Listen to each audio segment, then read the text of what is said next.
তো সোহান, অনেক তো কম্পাউন্ড ইন্টারেস্টের অঙ্ক করেছিস, এই অঙ্কটা কি হবে বলতো? কি অঙ্ক গো স্যার, কিন্তু বুঝতেই পারছি না।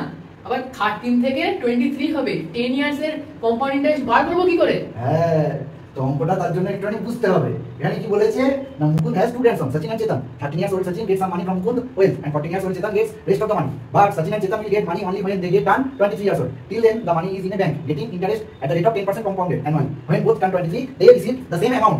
How much had Mukund given Chetan initially? If total money with Mukund was rupees 25200. তাহলে দেখ এই অঙ্কটা কিভাবে করবি। এই অঙ্কটা করার জন্য তোকে এখানে দুজন ব্যক্তি আছে, একটা সচিন আর একটা চেতন। তো ধরে নে সচিনকে x টাকা দিচ্ছে আর চেতনকে y টাকা দিচ্ছে। তো x টাকা কাকে দিচ্ছে? সচিনকে। সচিনের এজ কত? 13। সচিন 13 থেকে কত হচ্ছে? 23। তার মানে ক বছর ধরে ইন্টারেস্ট পাবে? 10 বছর ধরে ইন্টারেস্ট পাবে। তাহলে x ইনটু এখানে কম্পাউন্ড ইন্টারেস্ট, তাহলে আমরা জানি কি p into 1 plus r by 100, আর মানে হচ্ছে 10 by 100 whole to the power কত হবে? 10 হবে।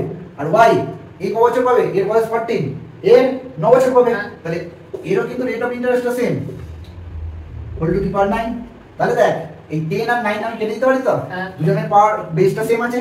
তাহলে দেখ এটা হয়ে গেল x ইনটু 110 বাই 100, আর এটা হয়ে গেল y ইনটু, আর কিছুই নেই, এটা তো পুরো কেটে গেছে। তার মানে এটা এটা কেটে গেল। তাহলে x by y is equal to 10 by 11।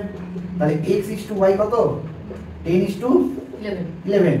তাহলে এখানে কার কত জানতে চাইছে? যে মুকুন্দ চেতনকে কত টাকা দিয়েছে। তো আমি চেতনেরটা কত ধরেছি? y। তাহলে আমি বলতে পারি কি 11 বাই 21 ইনটু 25200। তাহলে এটাকে কাটলাম, 21 এর 21, 21 গুণে 42, 1200। তাহলে 13200। তাহলে মুকুন্দ চেতনকে কত টাকা দিয়েছিল? 13200। তাহলে তোমরা বুঝলে অঙ্কটা?